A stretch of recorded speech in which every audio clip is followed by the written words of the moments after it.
신종 코로나 바이러스에 대한 불안감이 커지면서 당장 개학을 앞둔 학교도 비상입니다.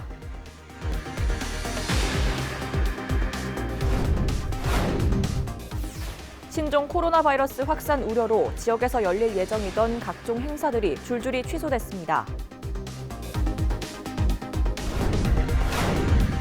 경산 법인택시 노조가 업무에 복귀했습니다.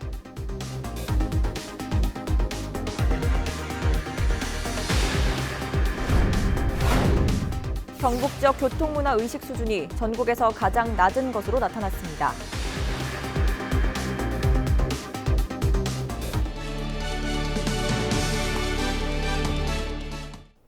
여러분 안녕하십니까? 헬로티비 뉴스 대구 경북입니다.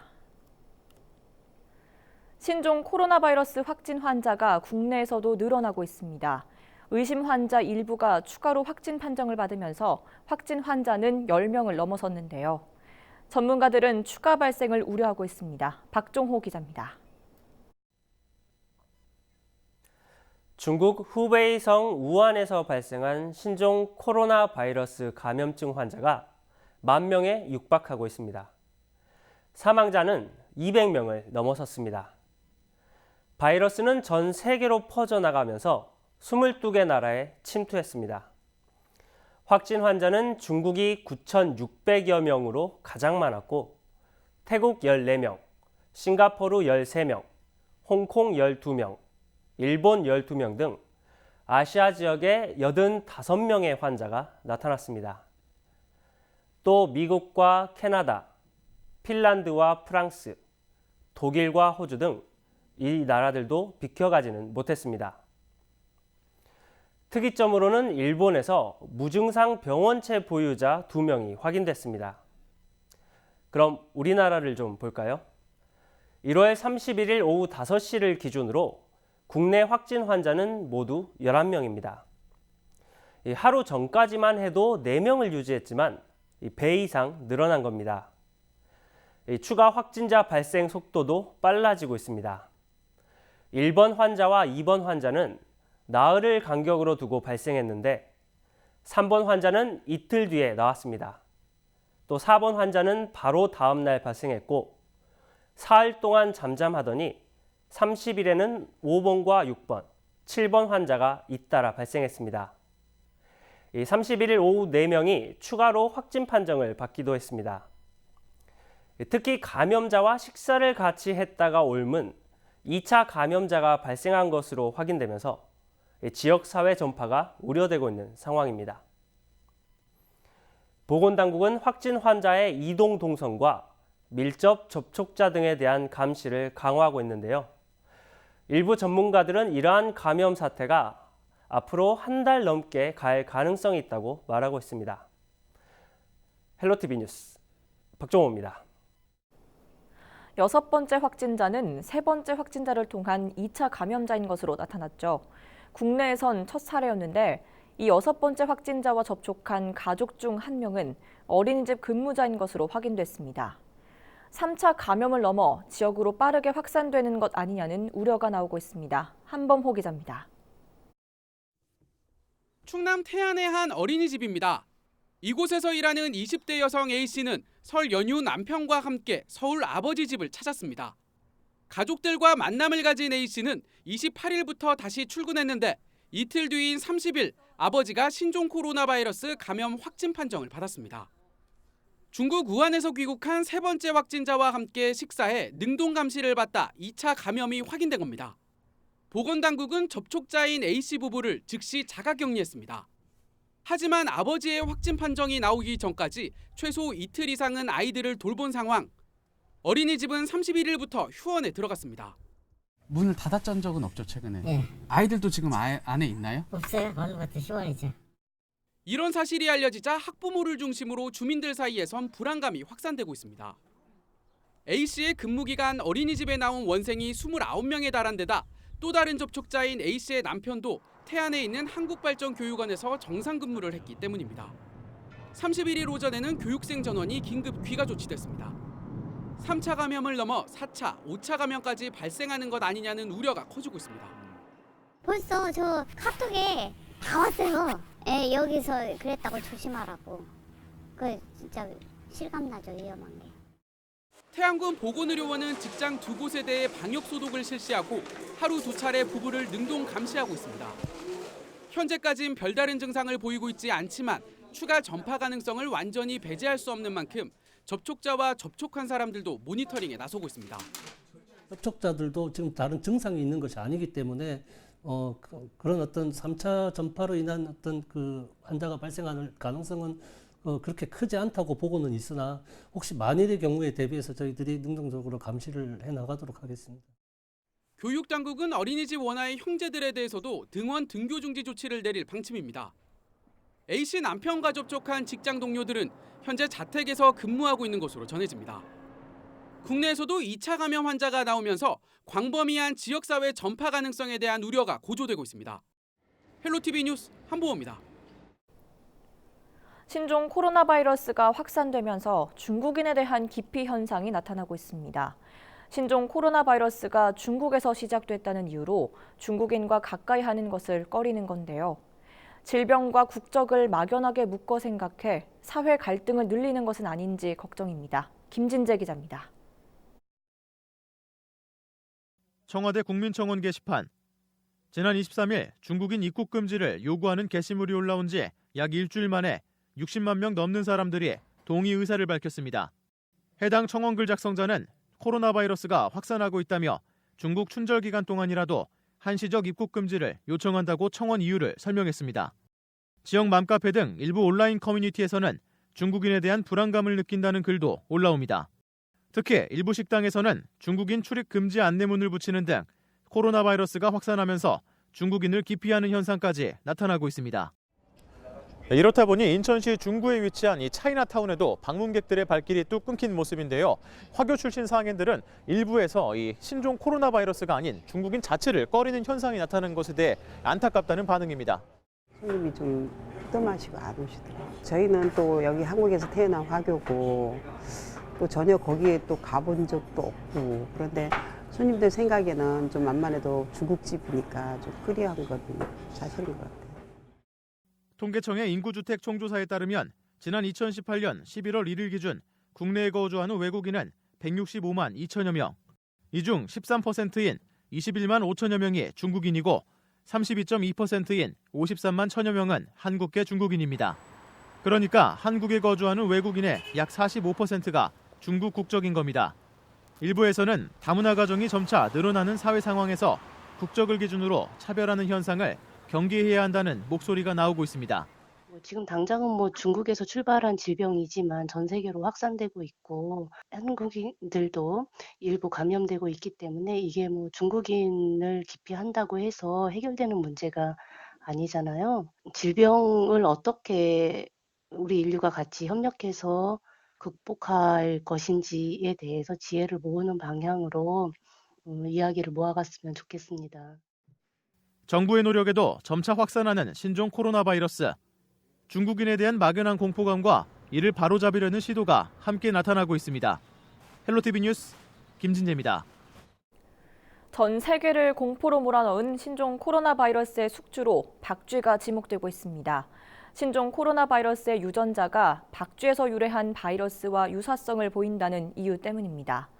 박쥐가 바이러스 감염병의 원인으로 의심받는 건 이번이 처음은 아닌데요. 박쥐는 어떤 동물일까요? 전주현 기자가 취재했습니다. 새도 쥐도 아니면서 유일하게 날아다니는 포유류 박쥐. 최근 중국에서 발생한 신종 코로나 바이러스 감염병의 매개체로 박쥐가 지목받으면서 박쥐에 대한 공포가 확산되고 있습니다. 박쥐가 신종 바이러스 감염병의 원인으로 꼽힌 건 이번이 처음이 아닙니다.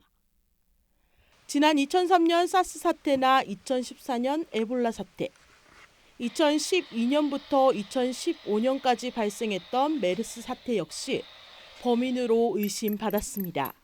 다양한 환경에서 살고 또 군집 생활을 한다. 이런 이유로 그만큼 박쥐 매개 바이러스의 다양성도 충분히 같이 높아질 수 있기 때문에 바이러스 감염 때보다 지목될 가능성이 가장 높다고 볼 수 있죠. 박쥐가 품고 있는 바이러스는 100종이 넘습니다. 이렇게 많은 바이러스를 가지고 있음에도 왜 멀쩡할까? 박쥐가 비행할 때 체온이 40도씨 가까이 올라가는데 이 같은 고온에서는 바이러스가 잘 활동하지 못하지만 박쥐 체내의 면역 물질이 활성화되는 특유의 면역 체계 때문입니다. 박쥐가 가지고 있는 바이러스가 꼭 질병을 유발하는 바이러스와 유사성이 높다는 것이지 직접적으로 박쥐에 의해서 사람에게 전염된다고 단정적으로 말을 할 수는 없는 상태고요. 날것으로 먹는다든지 하면 박쥐뿐만 아니라 어떤 동물이 됐든 그 결과는 같다고 볼 수 있겠습니다. 박쥐가 많은 바이러스를 가지고 있다 해도 직접 인간에게 감염시켰다고 단정짓기는 어려운 상황입니다. 사스 바이러스의 경우 사양 고양이를 거쳐 사람에게 전염됐고 메르스의 경우 낙타를 거치면서 영향을 끼쳤기 때문입니다. 박쥐를 먹는 중국인들의 식습관이 이번 사태의 원인으로 꼽히는 것도 같은 이유입니다. 결국 신종 바이러스 감염병은 인간이 자초한 일이라는 지적도 제기됩니다. 주요 바이러스 감염병이 창궐할 때마다 숙주로 의심받는 박쥐. 하지만 서식지 파괴 등 인간의 행위가 오히려 감염의 위험성을 더 높이고 있다는 지적이 나오고 있습니다. 헬로티비 뉴스 전주연입니다. 신종 코로나 바이러스 감염증 확진자가 증가 추세를 보이면서 감염병 관련 낯선 용어들을 접하게 되는데요. 생소하거나 헷갈릴 만한 용어를 김신혜 기자가 정리했습니다. 신종 코로나 바이러스와 관련해 확진 여부, 격리 장소, 감염 경로 등에 따라서 다양한 용어들이 나오고 있습니다. 먼저 의사 환자와 확진 환자의 구분부터 볼까요? 확진 환자는 말 그대로 검사에서 감염이 확인된 환자를 말하고 의사 환자는 대체로 감염이 의심되는 환자를 뜻하는데요. 중국 후베이성을 다녀온 뒤 2주 안에 열이 37.5도 이상 나거나 기침이나 목 통증 등 호흡기 증상이 나타나는 사람은 의사 환자입니다. 뿐만 아니라 확진 환자가 증상이 나타나는 동안 그 환자와 밀접하게 접촉한 사람 중 2주 안에 비슷한 증상이 나타난 사람도 의사 환자로 분류되는데요.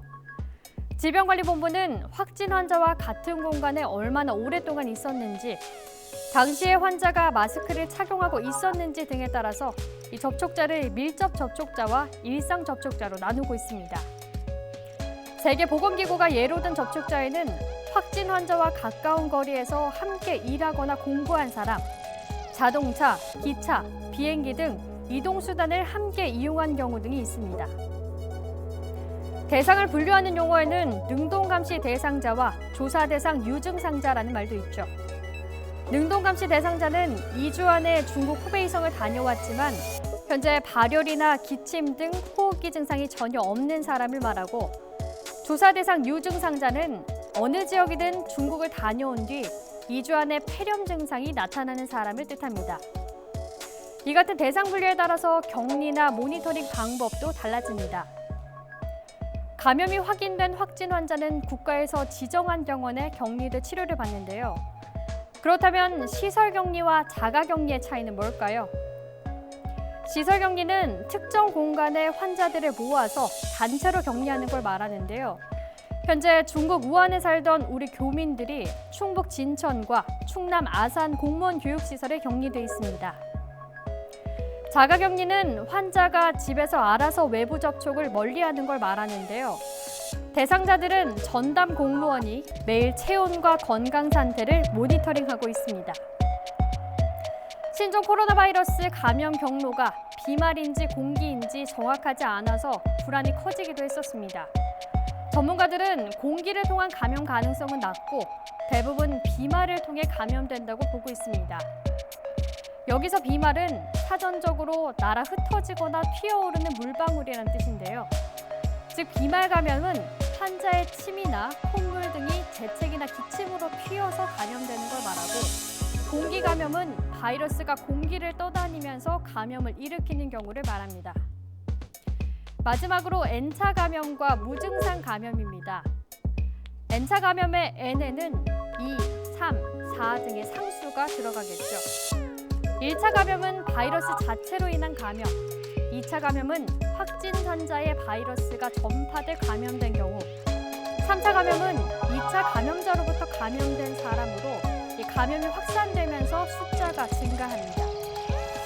메르스 당시에 2차 감염자 발생 뒤에 3차 감염자도 빠르게 생겨나서 현재 당국은 긴장의 끈을 놓지 않고 있습니다.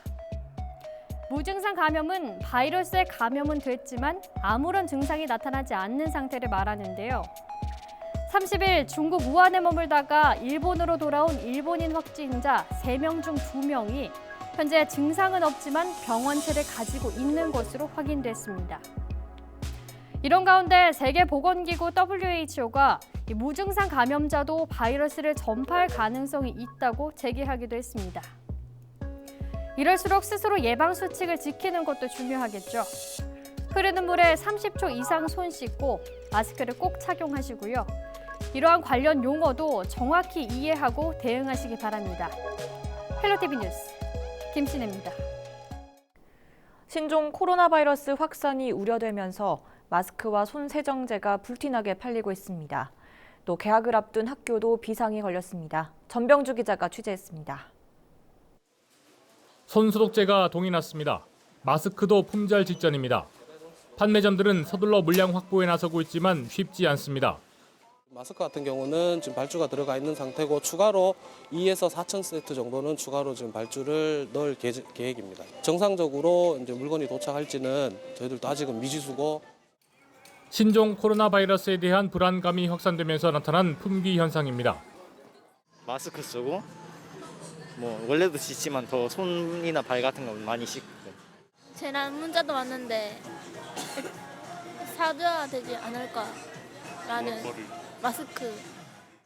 개학이 다가오면서 학생과 학부모들도 걱정입니다. 지금 이제 개학하고 졸업식도 있는데 여러 명이 있는데 가면 아무래도 불안한 건 좀 사실이에요. 경북교육청은 학생들과 학부모들의 불안감 해소를 위해 코로나 바이러스 상담 콜센터를 운영하고 있습니다. 하루 평균 30여 통의 문의 전화가 이어지고 있습니다.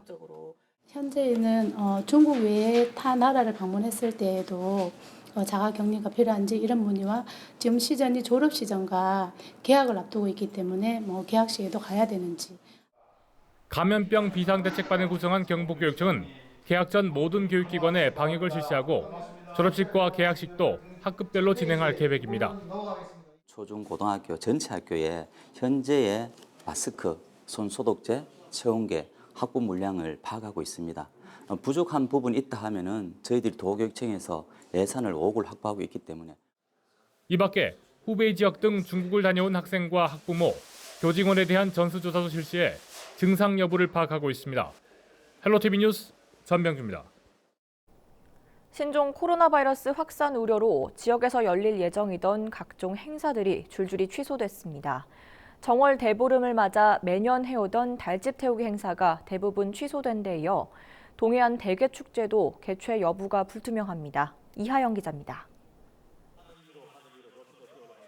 일주일 앞으로 다가온 정월 대보름 축제가 대부분 취소됐습니다. 안동시는 다음 달 8일 개최 예정인 2020 경자년 정월대보름 달맞이 행사를 취소한다고 밝혔습니다.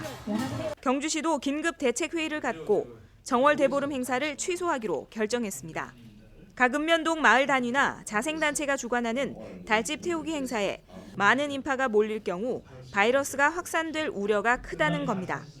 될 수 있는 다중이 모이는 그런 행사는 안 하는 게 좋습니다. 그래서 저희 시에서는 이번에 2월 보름, 정월 대보름 행사를 좀 취소할 계획입니다. 청도군도 고심에 고심을 거듭하다 정월 대보름 행사를 결국 취소했습니다. 오랜 시간과 비용을 투입해 준비를 해온 도주 줄당기기는 감염증 확산 추이에 따라 행사 여부를 결정짓기로 했습니다. 대보름 행사 안에 도주 줄당기기하고 달집 태우기 2개가 있었거든요. 달집 태우기 같은 경우는 정월 대보름 날 하는 거라가 취소해보고 도주 줄당기기 같은 경우는 이제 국민들이 이제 그 새끼줄을 다 꼬아놨기 때문에 일단 잠정 보류해가 신종 코로나가 이게 일찍 조기 종식되면은 다시 추진하든지. 울진과 영덕 등 동해안의 대게 축제와 다음 달 21일에서 28일까지 열릴 예정인 대구 시민 주간 행사 등은 개최 여부를 결정하지 못하고 있습니다. 헬로티비 뉴스 이하영입니다. 신종 코로나 바이러스가 빠르게 확산되자 전국에 비상이 걸렸습니다. 시민들의 불안감이 커지면서 온갖 유언비어까지 돌고 있는데요. 이럴수록 정확한 정보들이 공유돼야겠죠. 신종 코로나 바이러스의 특징과 예방법 등에 대해 전문가와 함께 알아봤습니다. 전염의 속도가 사스랑 비교해서는 속도가 좀 빠른 것 같다고 얘기를 하고 있고요. 메르스랑 다른 거는 메르스는 주로 지역사회에서 전염된 게 아니라 우리나라 같은 경우는 이제 병원에서 감염된 거기 때문에 메르스에 비해서는 전파 속도는 확실히 좀 빠른 것 같다는 생각이 들고, 일반적으로 WHO나 감염 전문가들은 메르스보다는 전염력이 높고 사스보다는 좀 낮을 거 아닐까 예상됐는데, 지금 봐서는 사스보다 조금 빠르지 않을까 이런 생각을 하고 있는 것 같습니다.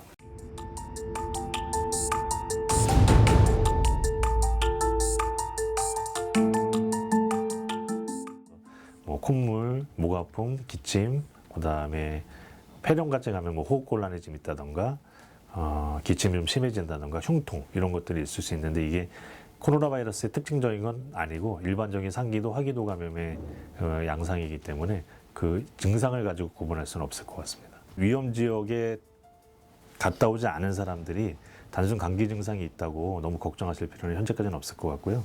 오히려 그런 과도한 불안감이 더 문제가 될 수 있기 때문에 그런 것도 일반 의원급이나 이런 데 가시면 될 것 같고, 꼭 이제 위험 요소가 있는 중국 여행을 했다던가, 여행한 지 14일 이내라든가, 아니면은 자기가 이제 그 노출력이 인정이 되어서 질병관리본부나 이런 곳으로부터 연락을 받으신 분들은 그런 1339나 질병관리본부랑 상의해서 의료기관을 방문하면 되지만, 그런 위험성이 전혀 없으신 분들은 현재까지는 그냥 일반적으로 생각하시면 될 것 같습니다.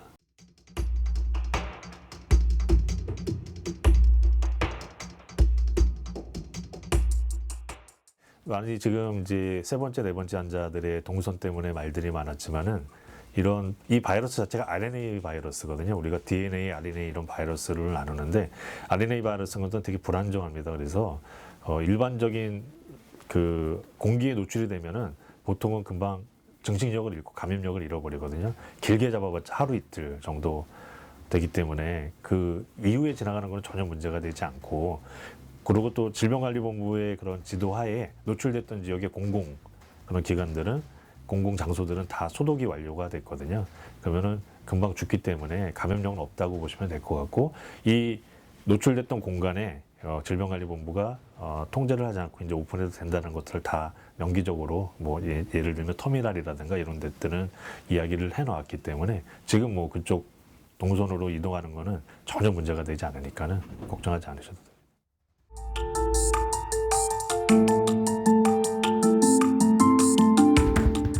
일단은 이제 앞으로의 1, 2주가 제일 추이를 봐야 될 것 같고요. 1, 2주 내에 확산이 좀 되지 않고 문제가 되지 않는다면은 생각보다 일찍 종식될 가능성이 충분히 있을 것 같고, 만약에 1, 2주의 그 확산 추세라면 좀 장기적으로 봐서 4월 이상 가지 않을까 생각이 드는데, 이유는 저희가 이제 중국 전체를 위험 지역으로 잡은 게 이 설 연휴 끝나고부터 이제 잡았기 때문에, 그 다음에 중국 자체도 우한을 폐쇄하고 이런 일들을 조치를 했기 때문에, 그 이후에 지역사회로 얼마나 전파가 되냐의 여부가 1, 2주 내에 이제 그 추이가 결정되기 때문에, 그것을 보고 그거에 따라서 아마 좀 달라질 걸로 생각이 듭니다.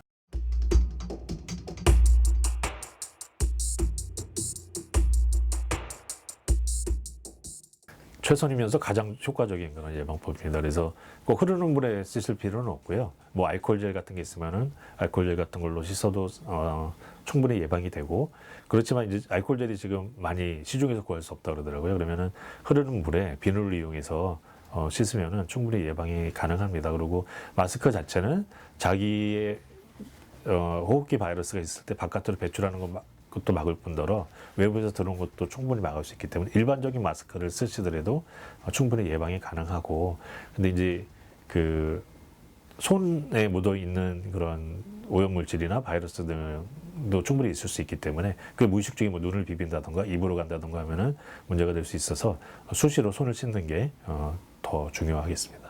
지금 봐서는 이제 예전에 사스랑 2009년도에 신종 인플루엔자랑 그다음에 2015년도에 메르스 때 여러 일들을 겪으면서 국가적으로나 또는 이런 방역을 담당하는 질병관리본부나 그 일선 의료진이나 또는 여러 시민들도 지금 의식들이 많이 좋아지셨고 대비를 잘 하시는 것 같습니다. 그래서 개인 위생에 유의하시고 또한 너무 불필요한 걱정과 두려움 할 필요는 없을 것 같고요. 여러 가지 것들의 일반적인 규정이나 규칙을 잘 따라주시면은 충분히 큰 문제 없이 막아낼 수 있을 거라고 생각이 듭니다.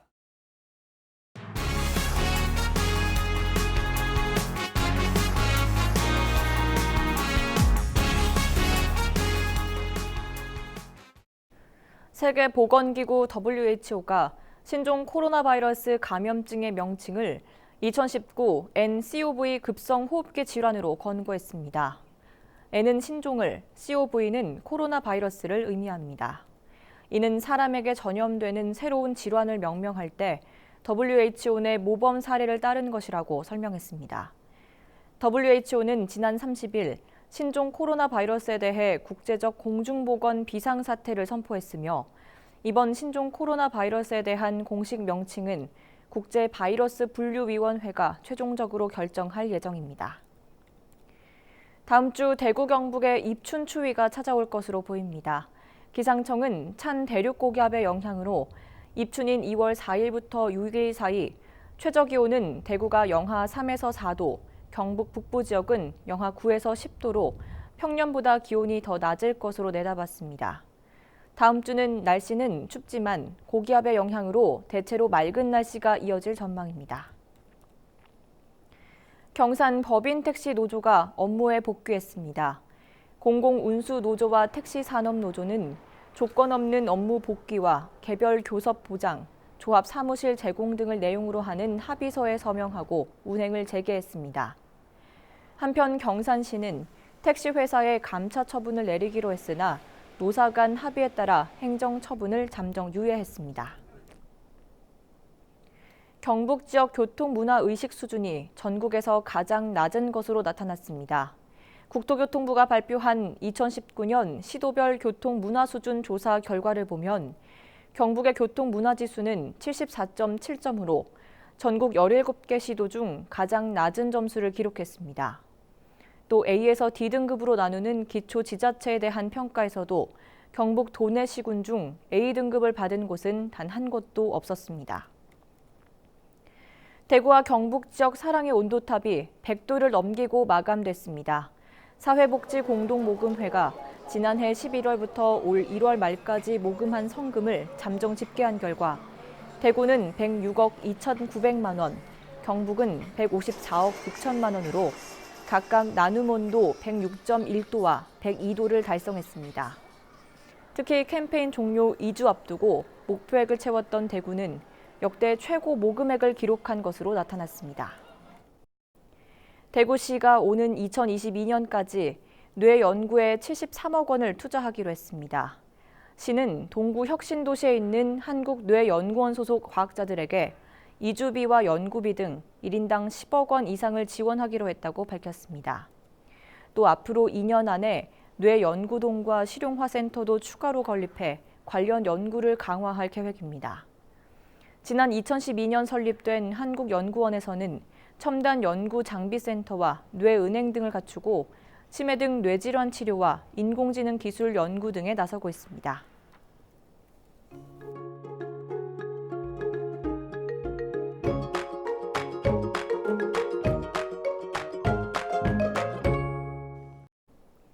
토요일 우리 지역은 대체로 맑은 가운데 대기 중 초미세먼지의 농도가 높아서 나쁨 단계를 보이겠습니다. 자세한 날씨 전해드립니다.